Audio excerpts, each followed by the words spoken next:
Thank you. Wow. First of all, thanks to Jay Schultz, TLV, for hosting this extraordinary event, for making this happen. Thank you for Tammy to making everything happen. And thank you, Douglas. Thank you, Douglas, for being our guest tonight. Right. Wow. So here we are in this beautiful setting, this cathedral. Probably more Jews in a cathedral at any time in history. And it's hard to imagine. What? Ask phones off, please. Oh, ask phones off, Tammy says. And when Tammy gives you an order, you have to do it. So put your phones off, please, okay? Here we are in this beautiful setting in gorgeous, mystical Jaffa. And if you get into a car and you drive about 45 minutes south from here, actually less than the distance between this cathedral and Jerusalem, you're going to be in the middle of the world's hottest war zone. And as we're sitting here, safe, secure in this environment, at this very moment there are tens and tens of thousands of Israeli soldiers, women and men, who are fighting so that we can actually sit here tonight.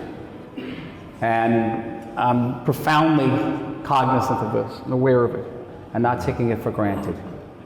You were there. You saw a tunnel. Mm-hmm. Tell us about the tunnel.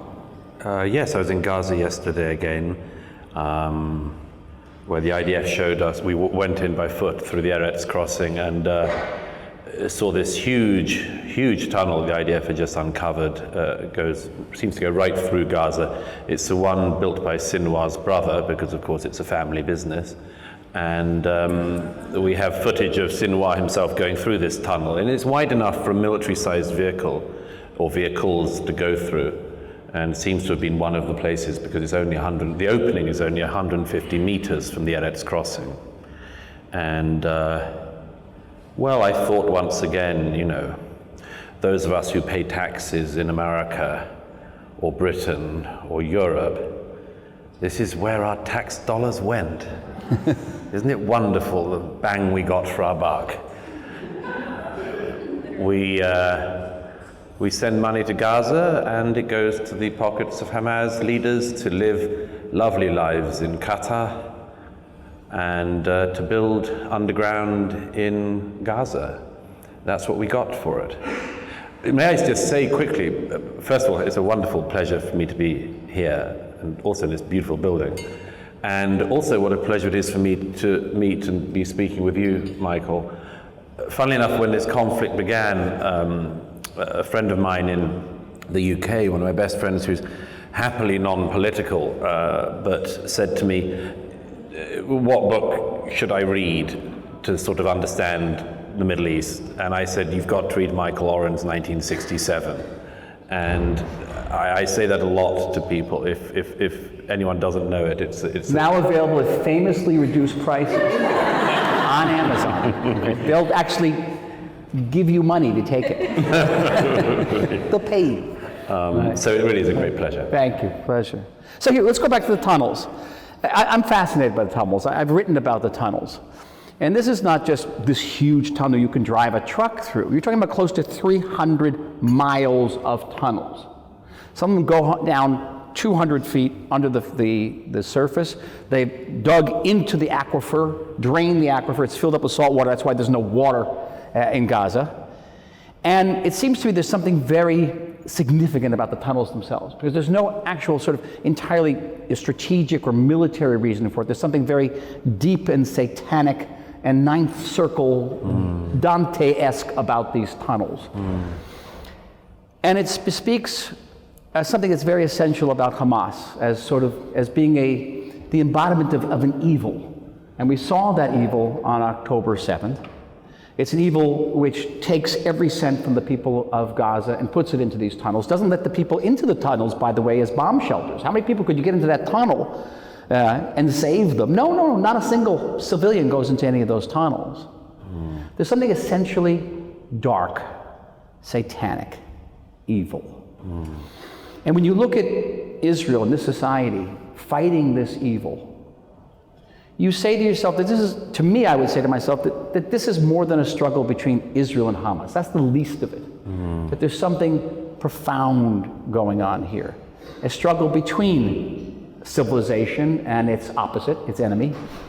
A struggle, let's say it, between good and evil. Not that we're purely good, though I kind of think that Hamas is purely evil. Why doesn't the rest of the world see it that way? That's one of the great questions at the moment, isn't it? I was in New York when October the 7th happened, and the next day went down to Times Square, where there was a anti-Israel demonstration. There were some women, there's a woman in hijab holding a poster celebrating the attacks of the previous day, others waving Palestinian flags, others chanting about how, you know, by all means necessary, we have to defeat the Zionists and this sort of thing. And I sort of immediately was reminded then of something I've been reminded of a lot in the last 25 years, which is that there's just such a clear line to me, a clear line of predictability, that, for instance, the people who hate Israel are always the same people who hate America, always the same people who hate Britain. It's just absolutely as one. It's a conveyor belt of hate, and it's totally predictable. But although some of us see that, one of the oddities is that large numbers of people in the West still do not. And I've thought about this a lot in recent weeks when we've had these large, I live in New York most of the time, but I'm obviously from London. And when I see footage of the London protests, the anti-Israel protests in London, and I see people on London tube trains calling for intifada, I think, you know, we had some intifada on these very carriages in 2005. When they say intifada, of course, they're probably dreaming of things like the glorious operation of heading into a nightclub filled with young people wanting to have a nice time and blow it up. Well, you know, we had a taste of that in Britain, in Manchester in 2017 at the Ariana Grande concert. We've had more than enough taste of this. If you're French, you've had the Bataclan attacks. The only thing even remotely similar and much smaller in scale, horrific as it was, to what happened in this country on October the 7th. But you've had the Bataclan. You've had the rampaging across every level of society by the militant jihadists, from killing all of the greatest secularists in France, the staff of Charlie Hebdo, to beheading a priest in Rouen whilst he's saying mass. And a teacher. And a teacher for the crime of teaching secularism in the secular Republic of France. I sort of think we've had so many of these more than tastes of this, and yet some firewall exists in the Western mind still. But don't they get it? Don't they get that if we lose here, they're next? I think at some level, French and British decision makers understand that. They have to face a very difficult public opinion, but they must internalize that what's going on 45-minute drive from here is going to determine the security and safety and maybe even the future of their countries. I mean, to me, that seems unassailable. Well, yes, except that there is something about our species which is part of the greatness of it, but which is also the downside, which is our inability to actually recognize evil until it is right in front of us and almost too late. I mean, our desire to wish things away is wildly strong. Ooh, you don't know. So it's a mea culpa moment. You're looking at a guy who in 2017 was brought into the Prime Minister's office. And the Prime Minister said, I've got some really bad news for you. You're going to be in charge of Gaza. Okay? Imagine having a moment like that, a Gaza moment. And my brief was to try to enhance the quality of life of Gazans, okay, and other impossible tasks.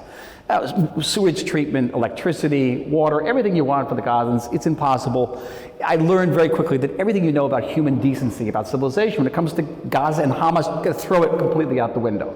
Because they don't care a feather, Hamas doesn't care a feather about the people of Gaza. And it's extraordinary.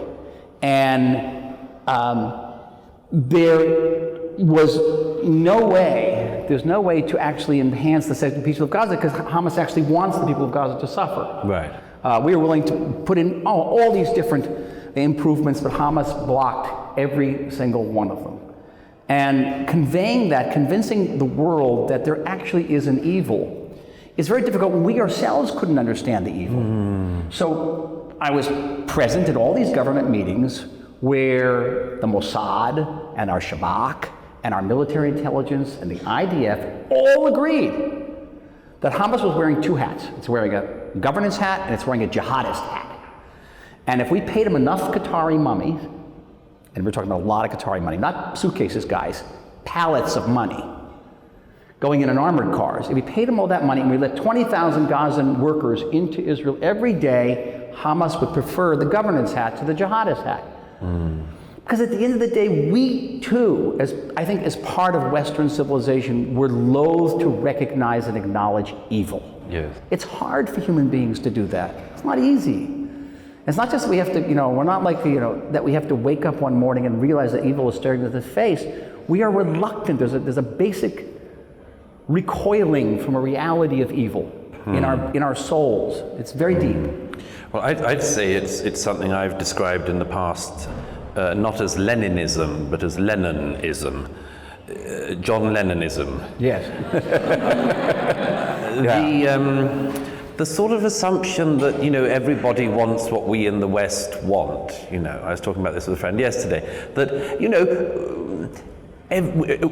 people say this who've never been outside their own country or continent, but, people say things like, I think most people in the world want, and you think, first of all, that's always a rather bold claim to make. It's like, right. How many billions of people you have the ability to speak for is quite amazing. Right. But, there's this idea that you can say, I think everybody in the world wants sort of what I want. They'd like a good job and they'd like a nice lifestyle. They'd like a family and they'd like to go on holiday to Tenerife once a year. And that's just not so. It's just not so. Billions of people in the world want very different things. Very different things. A large proportion of 1.6 billion want a very different thing.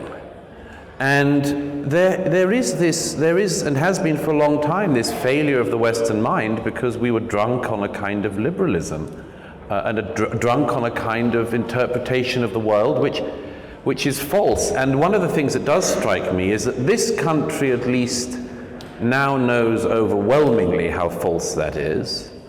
And if any good has come from recent weeks, it must be that at least there's what I would describe as a clarification of the challenge.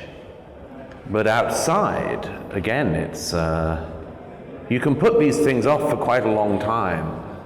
And then there's the issue of anti-Semitism, the AS word. Anti-Semitism, which we have seen this war has not created anti-Semitism, hasn't generated anti-Semitism, it has uncovered and exposed anti-Semitism. That was there. But I've come to think that maybe anti-Semitism as a term is a misnomer. Because anti-Semitism by definition means hatred of Jews. But what we've seen is not the hatred of Jews. What we've seen is something very, very different. We've seen the dehumanization of Jews. Because if you hate people, you don't necessarily say, well, either October 7th didn't happen, or if it did happen, the Jews had it coming to them. Or the IDF did it, all right, and they're blaming the Palestinians, or the whole thing is an AI fabrication. Okay? That is dehumanizing. You don't have dozens of feminist organizations in the world refusing to come out and condemn the mass rape of Jewish women. That's something that's worse than, you don't do that if you hate somebody. You do that if you think that person is not actually a human being. Yes. It's something much less than a human being. Where is this? Where does it come from? And where is it going?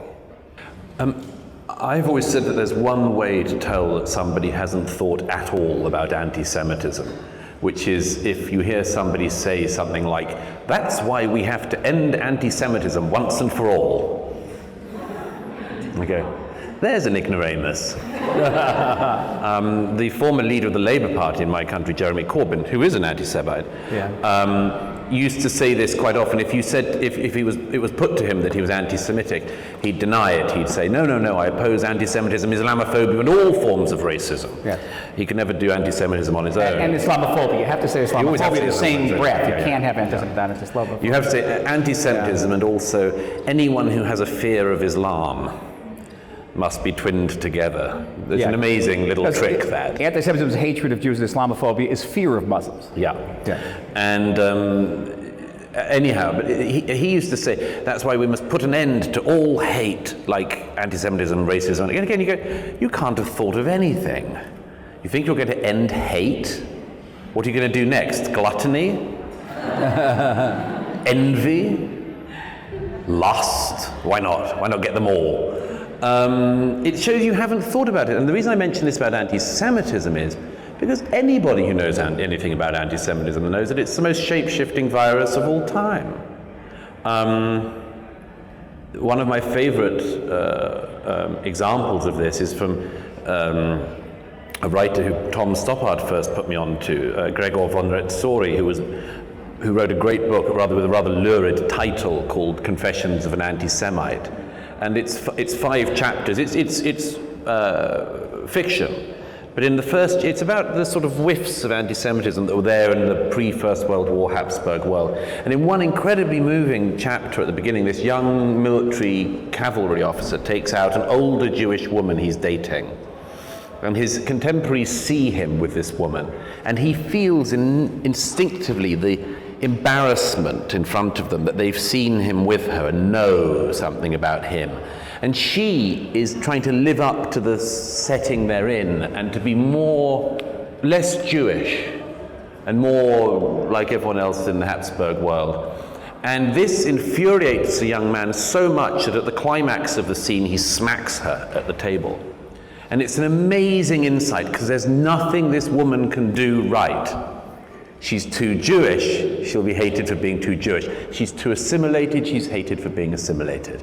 And everyone in this room knows that. You're hated for being rich, hated for being poor, hated for being stateless, hated for having a state, on and on and on. The one thing I would say about this, though, is that the most profound insight I know into the nature of anti-Semitism is exactly halfway through a novel called Life and Fate that some of you may know. Wonderful book. One of the great books, Vasily Grossman's novel Life and Fate. And Vasily Grossman, of course, was a Jewish Russian who saw everything from the Battle of Stalingrad to, he was the first journalist to get into Treblinka. And his reporting from Treblinka is something everyone should read. But this novel of his is about 800 or 900 pages long, which is why a lot of people don't make it all the way through. But I always say, if you can't make it all the way through, notice what Grossman does exactly at the dead center of his masterpiece.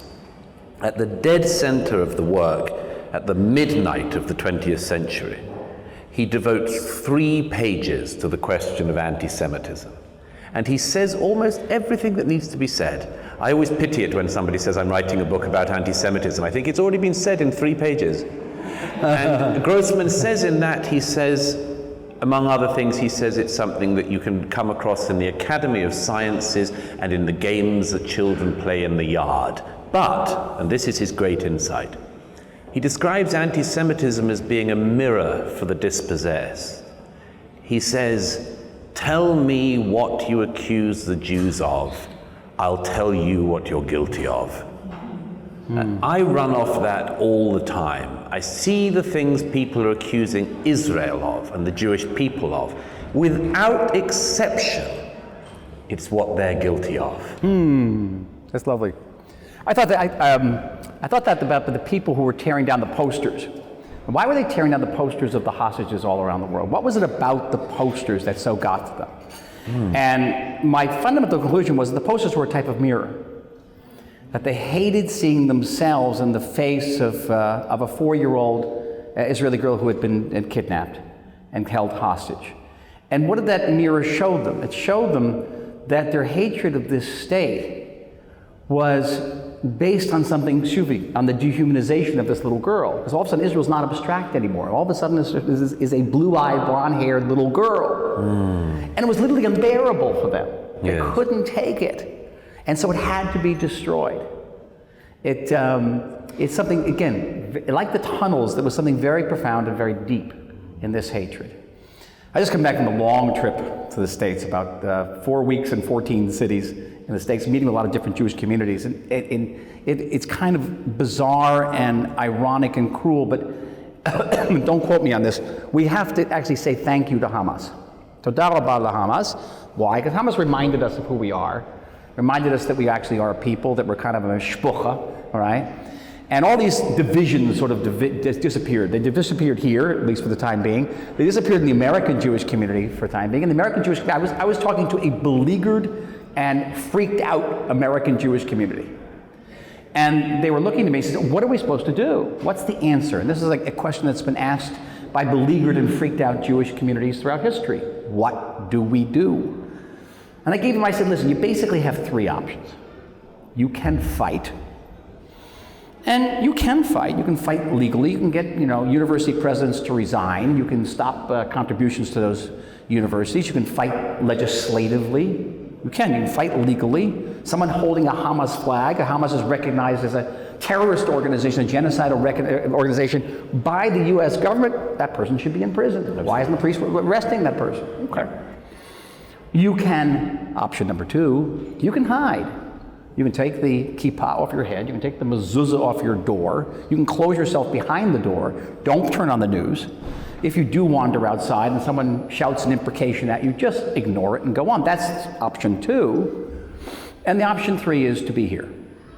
And the option 3 is to be here. And I also added that you'll be surprised to find that with all of the rockets they've aimed at Tel Aviv yesterday, and they aimed a couple, and you'll probably feel more secure here than you will feel in many American cities. Wow.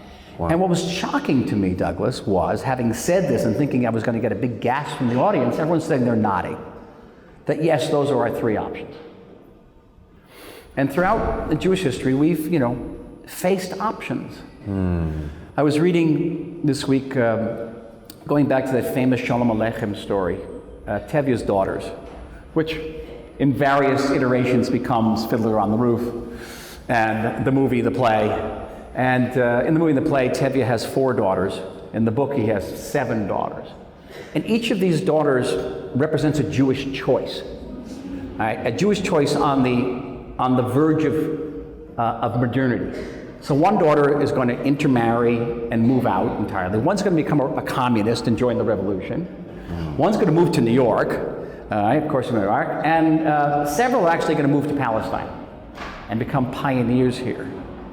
And so, here we have a book that was written in 1904, right, well over 100 years ago, about Jewish choices. And maybe the irony for me, and it's kind of kind of an indulgent irony, is that of those choices, those who made the choice of moving to the land of Israel had to actually bail out those who made a choice to stay and fight the communist revolution. And those who went to Palestine, to the land of Israel, had to then host the descendants of those who moved to New York in various birthright groups to ensure their Jewish identity. Is that evil of me? That's evil. That's evil. But here we are again. Here we are on the cusp of Jewish choices. Here, one of the great reliefs of living in this country is that we actually don't have a choice. Maybe that's one of the definitions of Israeliness, is the absence of choice. We have no choice but to fight this war in Gaza. I don't care whatever international pressures are brought to bear. If the President of the United States says, tomorrow, guess what, 2 o'clock, you're going to stop, we're going to say thank you for everything, but no. But no, we can't. Because if we stop, we don't have a country anymore. Large swaths of this country are rendered uninhabitable. 250,000 Israelis can't go back to their homes. Everybody in the region will understand that they can attack us with impunity, and when we try to defend ourselves, the world's going to tie our hands with a ceasefire. We have no choice, and maybe that is the last stage in the history of Jewish choices, is right here. We've come to the land of no choice. And there's a great freedom in that, I think. There's a great solace in that. Yes, I agree. I mean, Diana's disagreeing. One of the things I've been very struck by of speaking to Israelis in the last few months has been an awareness, though, that choice that you point out, that I think of all the French Jews I've known who've left France in the last 10 years. After 2015 and 2016, a lot of people, you hear a lot of French in Herzliya. And, there's a reason for that, which is in countries like France and Belgium, even more so than the UK, people got used to the idea that when you took your child to the Jewish school, the school was protected by armed guards. I have a friend in Stockholm who some years ago I said, I didn't realize you were observant. And she said, well, I am, but I'm not. And I said, what do you mean? She says, I don't go to synagogue. And I said, well, why not? She said, because I've got a 2-year-old and I don't think it's safe.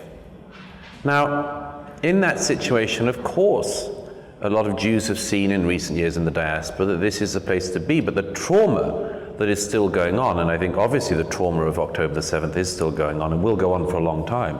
The deep trauma of it starts from the place of what went wrong. What went wrong that day? Whenever I speak to survivors who were in the safe rooms of their kibbutz and who, told their children, don't worry, the IDF will be here in 5 minutes, 2 minutes, I think there are two things as a result that Israel has to do, and I've said this from the beginning. One is to reassert its military dominance, and the other is to do something which massively reasserts its intelligence dominance, because both of these things took such a huge blow on October the 7th. And for Israelis to feel safe again, and for Jews around the world to recognize that this is the place, the only place that will absolutely guarantee their safety, those two things have to be asserted above all else. That's why I always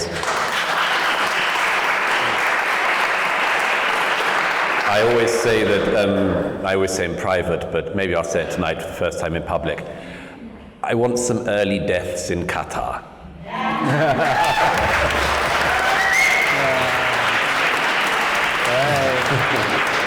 But let me just extend this point by saying this. One of the great novels of the last decade is a French novelist I'm a great fan of called Michael Houellebecq. Some of you have probably read his work. His great novel Submission, published in 2015, contains a line I've quoted a lot to non-Jewish audiences in the last decade. There's a moment in that novel, that some of you who know it will know, where it's a sort of set in the 2020s, so we're catching up with the date awfully fast.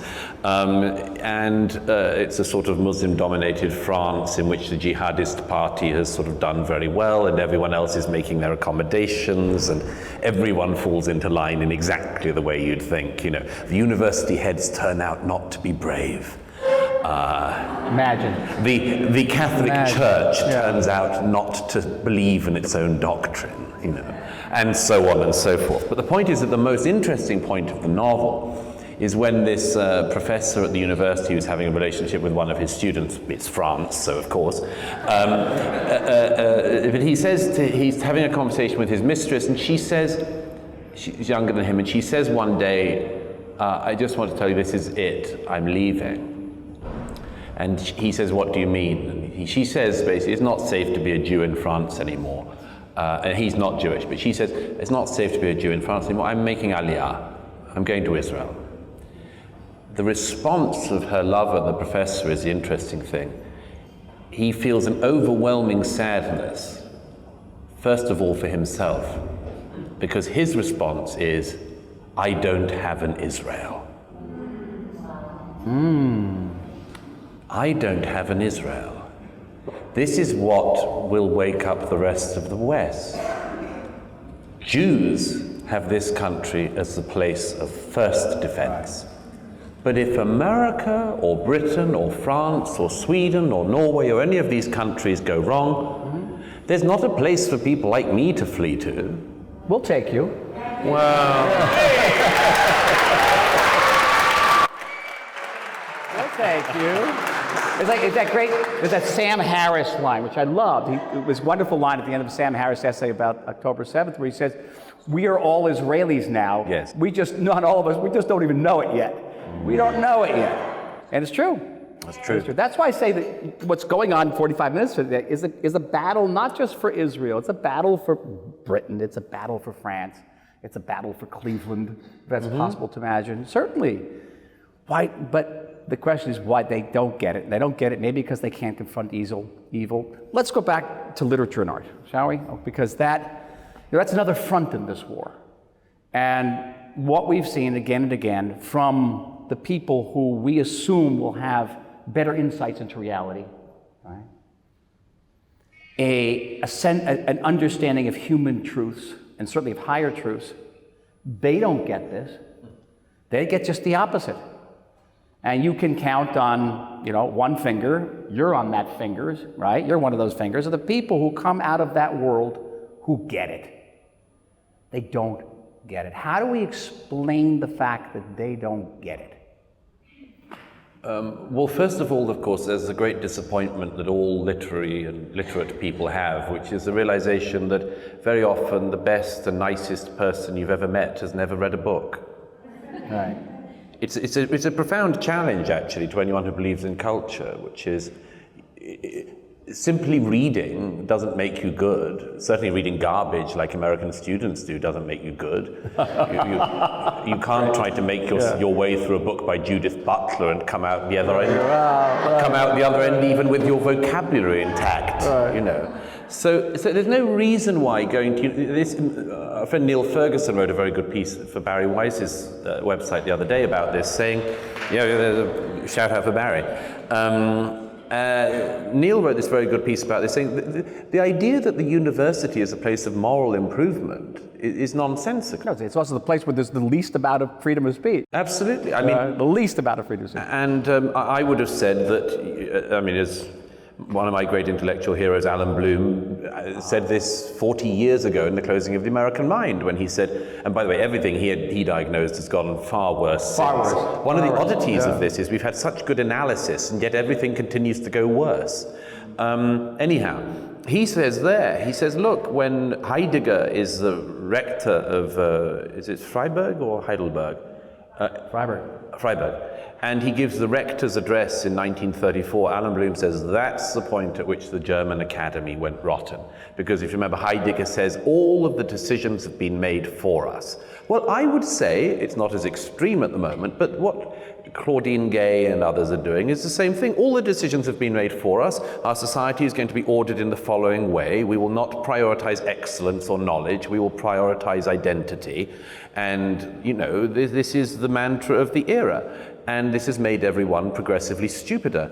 And I feel very sorry for American parents in particular who remortgage the house to send their kid off to a college, who will then come back hating their parents and their society and know less.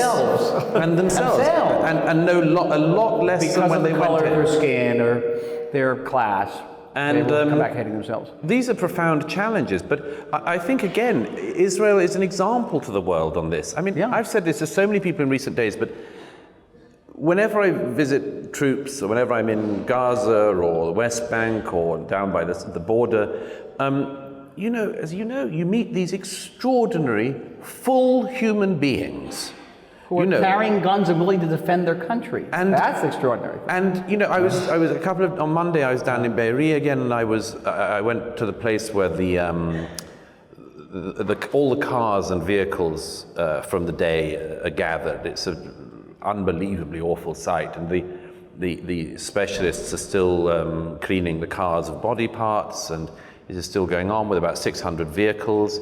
And there was this group of young women in the IDF who had gone there to help that day. They were in their first year of service, training, and they all looked unbelievably young to me. And I said to them, "How old are you?" And they're like, 19. I said to them, your contemporaries in America are whining about totally unimportant things and doing nothing for this world. But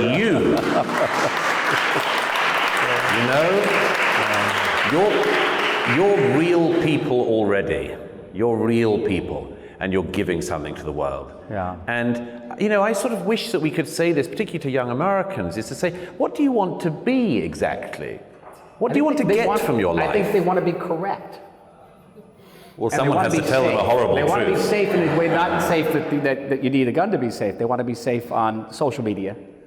They want to be safe, from censorship and being censored. That's what they want to be. They want to be correct. And that's a moving target. The definition of correct changes all the time. And you almost got to feel sorry for these university presidents who have to wake up in the morning and find out where their campus is going so they can get a little step ahead of it. It's very dangerous, because I was, at that university in 2006 when a wonderful president, Larry Summers, resigned. I was actually in the yard when he resigned. And why did he resign? Because he suggested that there weren't enough women in the fields of math and science, and suggested that people who were saying things that were anti-Semitic may not be anti-Semitic in intention, but only in effect. And that brought about his resignation, Larry Summers. And that's it. Larry Summers didn't get the memo that morning of what was correct and what wasn't correct. And it's like, I guess it's like living in Henry VIII's court, right? You don't know what's going to cost you your head. That's right. At any given moment. You're above the president of Harvard is the Queen of Hearts. And that has to be terrifying. We talked about Vasily Grossman, and the 3 pages in Love and Faith that he devotes to anti-Semitism. He had to make choices. As a Jew living in Stalinist Russia, Soviet Union, he had to make choices. Those are terrifying choices. Terrifying. And then, he and Ilya, Ehrenberg, ended up, getting arrested. Living like that is terrifying. Israel maybe is the last bastion in the West of true meritocracy. Yes. I ran into a young Israeli who came back, a woman, 24 years old, and I said, how's it going? She says, it's really hard here. I said, well, why is it hard here? She said, well, in America, you can succeed at being mediocre, but in Israel, you've got to be excellent. It was a great line. Great line. This is meritocracy. And nobody cares really what color you are. No one cares what accent you have. At the end of the day, we'd like to think that nobody cares what religion you are or how you practice your religion. Yeah, there's prejudice, there's discrimination. We are a country of human beings. We are in the Middle East, and that's not easy. But Israel, to my mind, offers solutions to the greatest questions of the 21st century facing the East. All right, how do you reconcile modernity and tradition? How do you reconcile East and West? How do you reconcile democracy with the need to be a nation at arms and defend that democracy? Because in the West, that's somehow perceived as some kind of a contradiction in terms. Being democratic, being liberal, but actually having to defend it is a contradiction in terms. We're offering all of these solutions. But again, not many people see it. Can I throw another challenge that this country throws up? In my own lifetime in Britain and indeed in America, the central organizing virtue has inverted. In my own life, I was brought up, I was only born in 1979, it doesn't feel like that long ago, but it now seems ages ago, where we were brought up with the following ideas: stoicism, a sort of resilience, not very emotional, but it wasn't always a vice, that actually. How are you? Mustn't grumble. So you were raised British? I was raised British in the old way. And, there were things that were wrong about that. Sometimes it was a good idea for men to be able to talk about their feelings. Sometimes it was a good idea to let things out, sure. But in general, the idea was, don't say things that will make the day of the person you're talking to worse. Because everyone can grumble, so what's the point, Everyone has complaints and unhappiness. Why go on about it? Just soldier on, to use one of the phrases of the era. And in my own lifetime, in certainly public Britain, that's completely inverted. The person who is most miserable and whiny is meant to win. And the person who can present themselves as the biggest victim is meant to be the victor. I was speaking some years ago at a university in Ireland. That was a bad idea.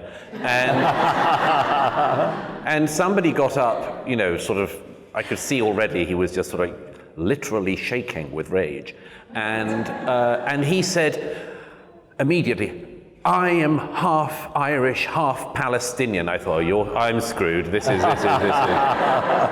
You want to say, you are the best victim. Well done. Well, everything you say from your mouth now will be pure poetry and truth. Right. You know. And of course, this chap was an ignoramus, but everyone was meant to listen to him because he was top victim. Well, I lament this change in my own society, and by the way, I don't think it is throughout the whole society. A few years ago, we had a great folk hero in the UK. 2 jihadists tried to blow up a car at Glasgow airport, and a man called Johnny, who was an airport worker who did bag movement, was smoking a cigarette like this outside the airport, and these 2 jihadis came up, tried to blow up the car. It didn't quite work. They both ran out on fire, which was good. Right. And one of them lay on the floor, and our Johnny went over and kicked him in the balls repeatedly, so hard that our Johnny broke the tendon in his foot. Oh no! And he was a hero. He was a great man. And in fact, there was even a pop song about him. Of course, the BBC didn't play it, but there was like, Johnny, you kicked him in the balls. It was a great, great song. They should sing it around fires. But the point is that there is a folk memory of this, but everything else in the culture is against it. Well, here is a country that still celebrates heroism, including quiet heroism.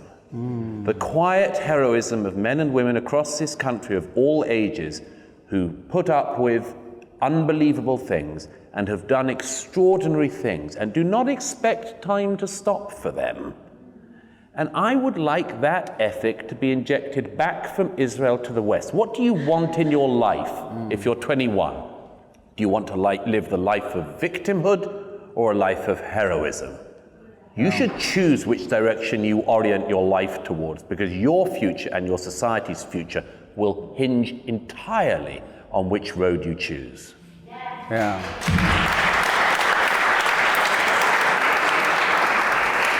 So I was brought up American Jewish, and I was taught up to believe that at any given moment I was dying, right? And to make that very vocal about it. You know, cold, I'm dying.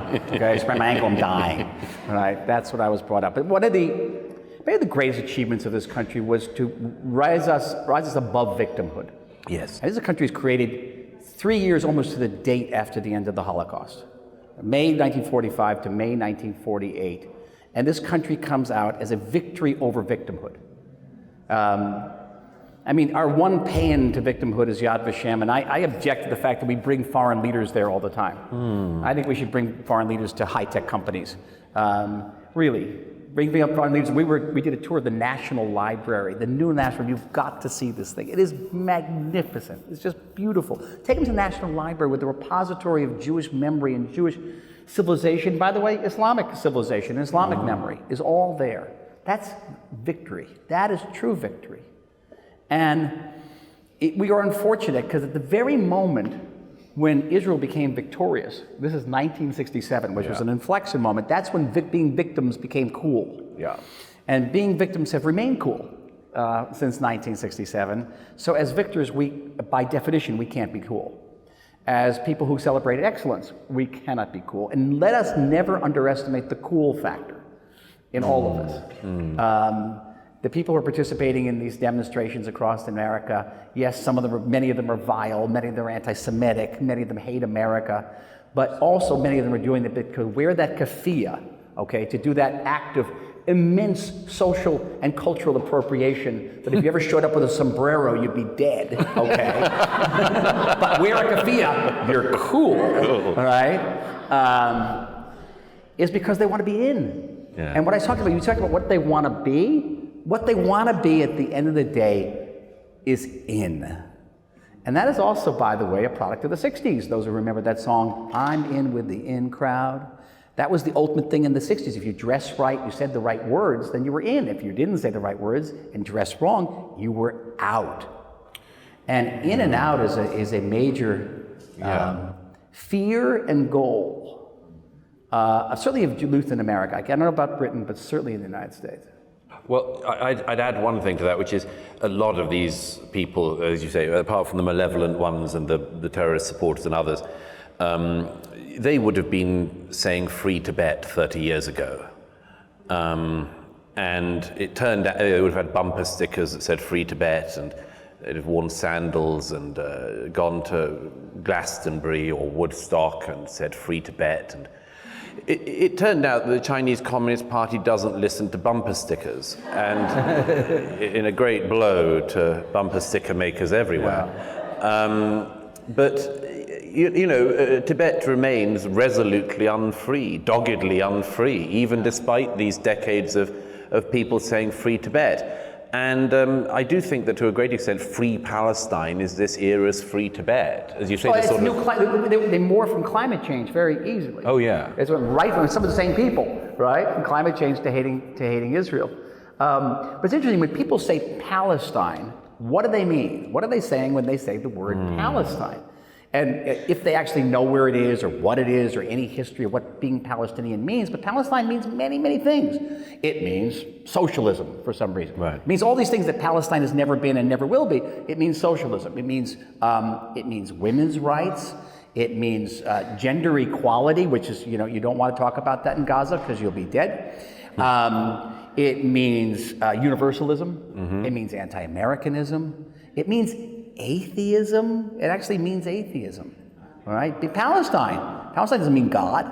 Palestine doesn't mean religion. It means atheism. It means all these things. Israel, conversely, means a whole different set of things. It means excellence. Israel means, respect for tradition, but, regard for modernity. It means very different things. And listen closely in these demonstrations and these campus movements. When they say Palestine, ask them what they mean when they mean Palestine, because they mean many, many, many things. Do you think any anti-climate change? I'm sure Palestine means an intense opposition to fossil fuels. Yes. Done. Yes. Hamas are known for their green stance. Right. Yes. By the way, can I just go back quickly to what you said about 67, 73? Because one of my great friends, a great influence on me, George Weidenfeld, who died some years ago. He was my publisher, my old yes, of course. A wonderful man. He was, among other things, he was a refugee from Nazi Vienna and came to Britain. He was Chaim Weizmann's secretary at the Foundation of the State of Israel. And I remember I asked him this years ago. I said, when did, he was of the left, but I said to him, when did it change? And he said it was 67 and then 73. It was when we were, we were sort of loved by the left, in particular when we were the underdog. The minute we started winning. That was it, 67. That was it. That was the change. And by the way, I'd add one other thing, which is he gave a speech at the end of his life, 95, where he said, I was born in 1920 and, lived 95 years. And he said, I just wanted to show an experiment to you. He said, if you took my life backward a few decades. He was in the room when Moshe Dayan came in and said, we've got Jerusalem.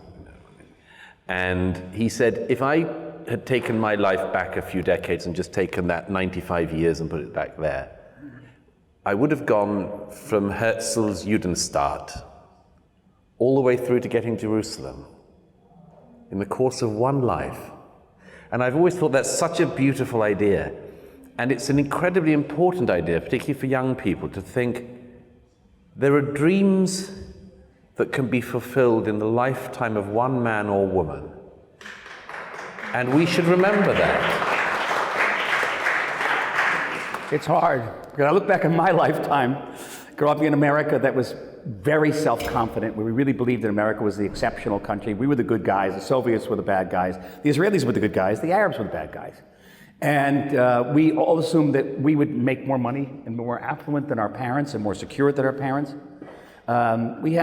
We grew up as the most secure, affluent, certainly Jewish generation in history. And it's extraordinary that so many of those Jews actually fought against that, in the youth revolution of the 60s and had America with a K.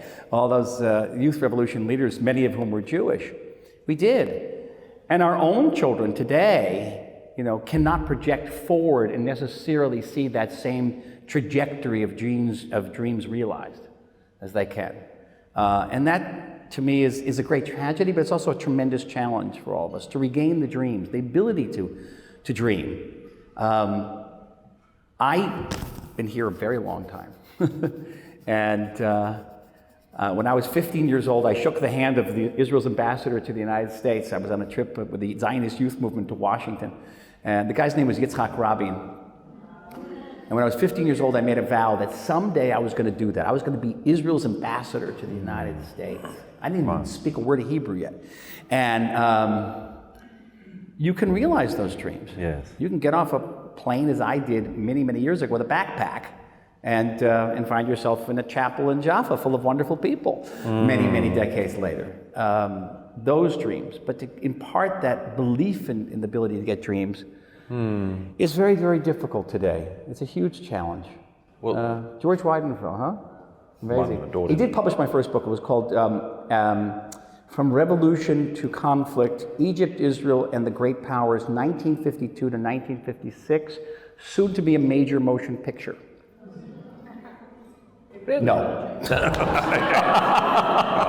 That's a great shame. If you having trouble falling asleep, I strongly recommend this book. We should go out to audience questions shortly, I know, but can I just say one thing on that beforehand? I have nothing against people of my age and above, but there are a lot of young people here, and I wanted to say something to you about this. There's something that's been on my mind a lot in the last few months, and it's a piece of prose from one of my great heroes, C.S. Lewis, the great Oxford theologian, author, historian, critic, and one of the great prose stylists, is one of the great theologians of the 20th century. And he gave a sermon in 1939, in October 1939. And by the way, when I say this, I'm not one of those people who believes that history is an endless replay of the 1930s. But I quote this for another reason, which I hope will become clear. He said in October 1939 at University Church, he gave a sermon called Learning in Wartime. Learning in Wartime. And I've thought about it a lot in recent weeks as I've spoken to Israeli parents who is, homeschooling their children, or the children on Zoom lessons, and some of them aren't going into school, and much more. But learning in wartime is an extraordinary and very important work. Lewis says, as I say, it's October 1939, he says, the situation we find ourselves in is not optimal. Now that's what we call British understatement.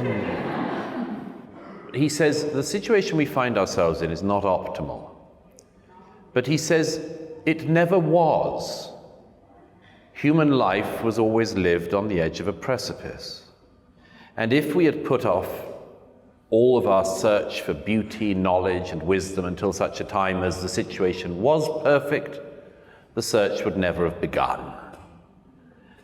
And I'll finish on this thought because I think it's an incredibly important one. I'll slightly mangle this quote, but I'll try to get it right. He says, there's something about us, about mankind, that's different from the other species. He says, we always want knowledge and we want it now, and nothing will put us off that search. He says other species have their own decisions. The ants, for instance, seem to have prioritized the material well-being of the hive, and presumably they have their reward. But he says, we're different. And the list he gives is, he says, we discuss mathematical theorems in beleaguered cells, quote the latest new poem whilst advancing on the walls of Quebec, make jokes on scaffolds, and comb our hair at the gates of Thermopylae. This is not panache, he says. It is our nature. The point is, I just reiterate this, particularly for the young people present, don't put off whatever it is you have to do until such a time as the situation is optimal or there is no threat, or otherwise the search will never begin. The adventure of your life begins now. Beautiful.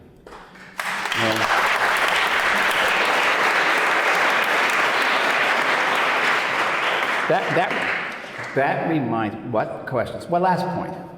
That is Rabbi D. Rabbi D from the Gush, whose wife and 2 daughters were murdered in a terrorist attack well before October 7th. And I went to the Shiva. And he said, sort of a riff, if you would, on C.S. Lewis.